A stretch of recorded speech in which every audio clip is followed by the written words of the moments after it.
అందరికీ తెలిసిన విషయమే.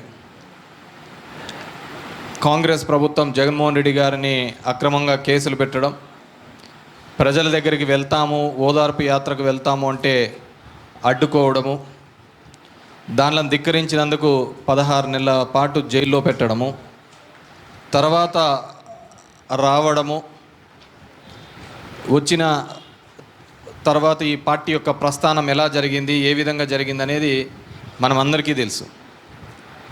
ఈ రోజుల్లో ఒక చిన్న కేసు పెడతామనో పోలీసు వాళ్ళు పిలుస్తామనో అంటే మాకు ఎద్దులేండి సార్, ఇప్పుడు వద్దు, లాస్ట్లో వచ్చాంలేండి, 4 ఏళ్ళ తర్వాత లాస్ట్ సంవత్సరంలో యాక్టివ్గా ఉంటామన్న పరిస్థితిలో ఒక ముఖ్యమంత్రి కొడుకుగా తండ్రి చనిపోయిన తర్వాత అకాల మరణం తర్వాత కేవలం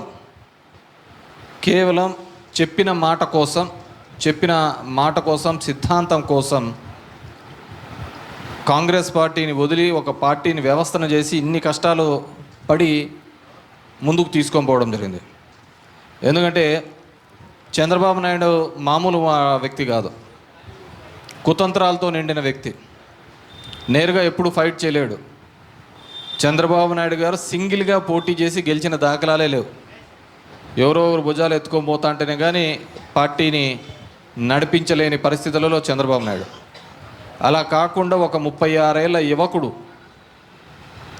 నాకు ఏ ఎవరితో కూడా పొత్తు వద్దు, నా పార్టీకి వైఎస్ఆర్ కాంగ్రెస్ పార్టీకి సంబంధించిన వ్యక్తి ప్రచారాలకు వెళ్ళినా ఇంకో చోటుకు పోయినా కేవలం అతని భుజం మీద ఒకటే కండువా ఉండాలి, అది వైఎస్ఆర్ కండువానే ఉండాలి తప్ప ఇంకొక 2-3 కండువాలు ఉండకూడదు, తలెత్తుకొని తిరగాలి అనే పద్ధతిలో నిర్మించినటువంటి పార్టీ వైఎస్ఆర్ కాంగ్రెస్ పార్టీ, మన నాయకుడు జగన్మోహన్ రెడ్డి గారు.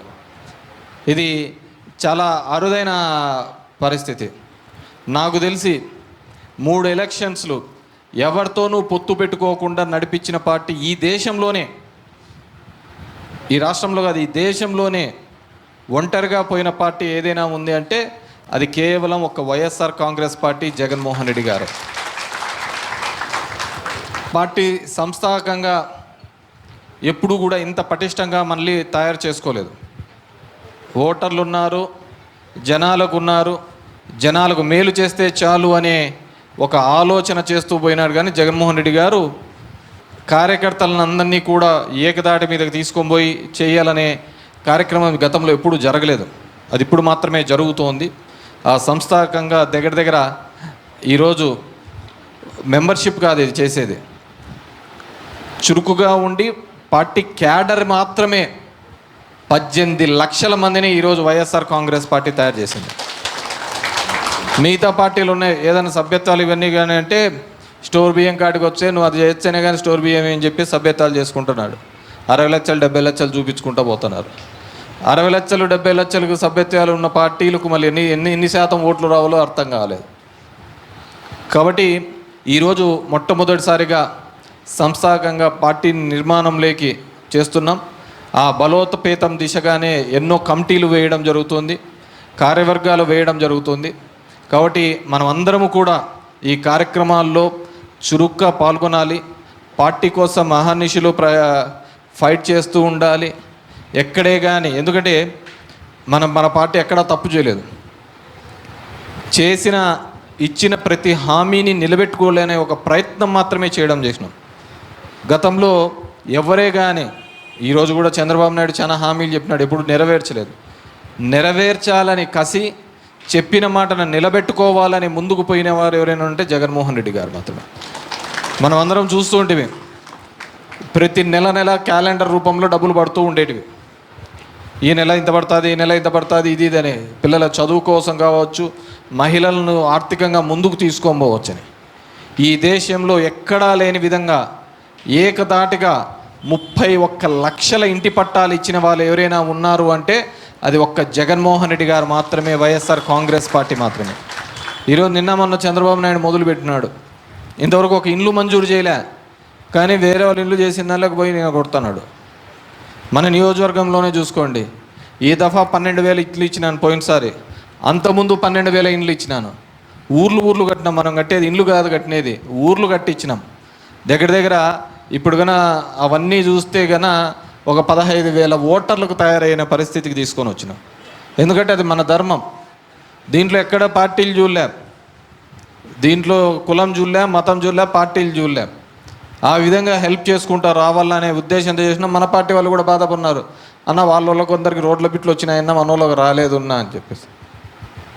కాబట్టి మనం ఆ విధంగా ఎక్కడ భేషజాలు పోలే. ఈరోజు చూస్తే పరిస్థితి ఏ విధంగా ఉంది. కానీ మనిషికి ఎట్లుంటుంది అంటే ఏదో కొత్తది వస్తుంది. ఎలా వస్తుంది, ఇంకోటి ఏదైనా ఇస్తాడే, ఈ పథకాలు పోవు కదా, కొత్తవే కదా ఇచ్చేది చంద్రబాబు నాయుడు అనే రూపంలో కొంతమంది ఆశపడిన సందర్భము ఉంది. కానీ మొన్న చూస్తున్నారు ఈ గెలుపు ఏ విధంగా గెలిచారు అని, ఈవీఎంలలో ఎలా మ్యానిపులేట్ చేశారు అని చెప్పి కూడా చూస్తున్నాం. మా పురుష వచ్చి ఒకసారి చెప్తున్నాడు, అన్న వానికి రోడ్డు ఫేస్ ఇచ్చినాము, నార్త్ బిట్ ఇచ్చినాము, వచ్చి కంప్లైంట్ చేసిన అన్న. ఏం కంప్లైంట్ చేసినారంటే పక్కన నామదారులు కొన్నారన్నా అని చెప్పేసి. ఇంక యాడ్కని చేసేకైతే చెప్పు. ఒక పేదవాడికి ఒక ఇల్లు కల్పించాలి, ఒక సొంత ఇల్లు ఇప్పించాలి అనే స్థలం ఉండాలి అని ఆలోచించిన జగన్మోహన్ రెడ్డి నా పక్కన నామదారులు బన్నారు, ఇంకోరు బన్నారంటే మనం ఎక్కడికైనా తృప్తి పొందేకైతుంది. కాబట్టి మనిషి అనేవారు ఎక్కడ తృప్తి పొందడు. ఈరోజు చెప్తున్నాం, చంద్రబాబు నాయుడు చెప్తున్నాడు ఇప్పుడు ఒక్కోరు పిల్లల్ని బాగా కనల్లా అని చెప్పేసి, 10 మంది పిల్లల్ని కనల్లా, ఇట్లా పిల్లల్ని బాగా కనల్లా అని చెప్పేసి ఆయన ప్రోత్సహిస్తున్నాడు. ఉద్యోగ కల్పన ప్రోత్సహించడం లేదు. మంచి రోడ్లు వేయాలని, మంచి హాస్పిటల్స్ కట్టాలని, మంచి కాలేజీలు కట్టాలని, మంచి చదువు లేదు. 10 మంది కనల్లా అని చెప్పి చెప్తున్నాడు. 10 మంది ఎప్పుడు కంటారు చెప్పండి. ఇప్పుడు మనం చూసే ఫోన్లు చూసేలో కింద జోయిలో ఉంటుంది, తొడల మధ్య ఉంటుంది. ఇంకెప్పుడు 10 మంది కనేది మన వాళ్ళు. అందుకే కదా ఈ IVF సెంటర్లన్నీ అన్నిగా వచ్చినాయి ఊర్లలో అంతా, ఏడపోయినా కానీ.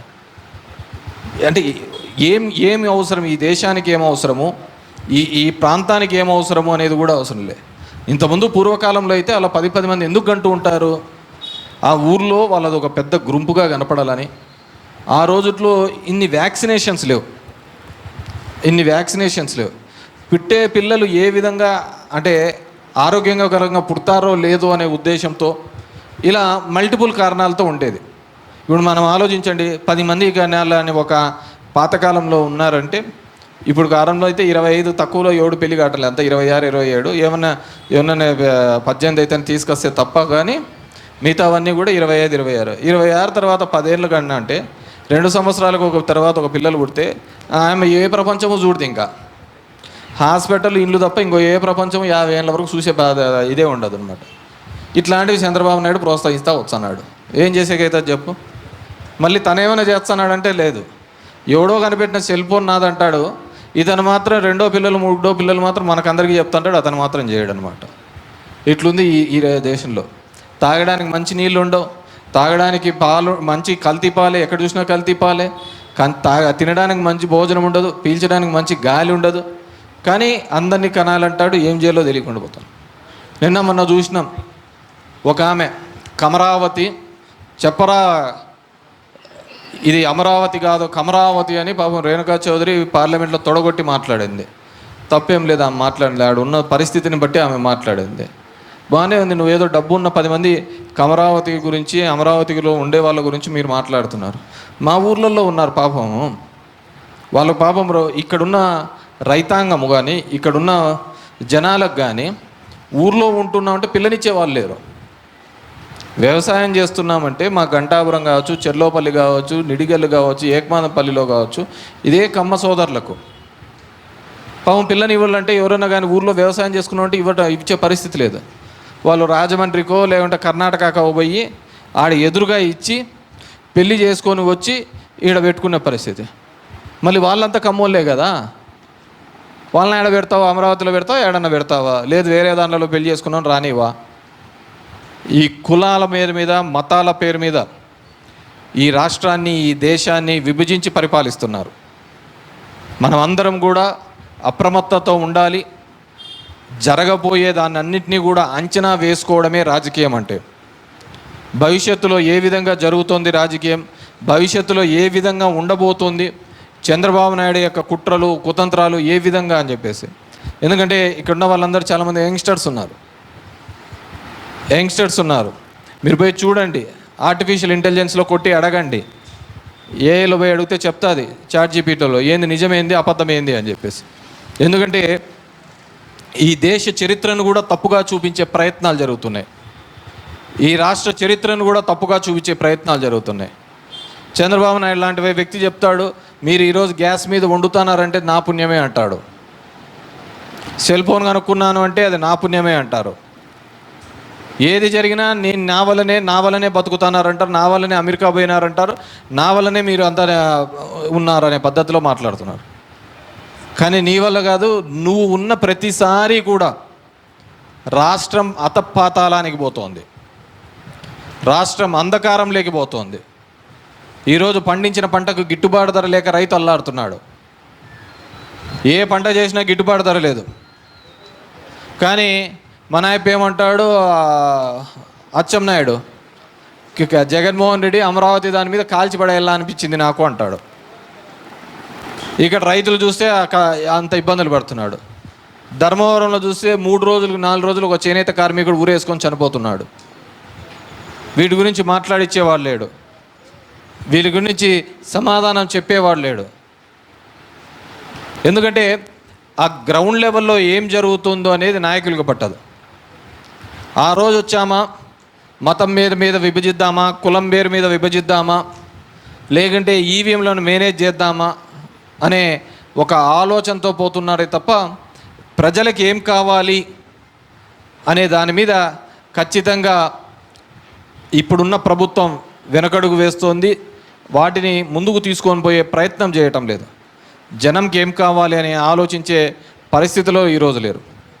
కాబట్టి ఇక్కడికున్న యువత మీరందరూ కూడా కేవలం సోషల్ మీడియాలో కూర్చొని రీల్స్ చూస్తూ సంబరపడిపోవడం కాదు, ప్రతి ఒక్కటి కూడా ఈ సమాజంలో జరుగుతున్న ఎటువంటి దాన్నైనా కానీ ప్రశ్నించే గుణం నేర్చుకోవాలి. ఎందుకు ఈ సమాజంలో జరుగుతున్న అన్యాయాన్ని వేలెత్తి చూపే విధంగా ఉండాలి. అది ఎక్కడైనా కావచ్చు, ఎవరేం చాచాలు కాదు.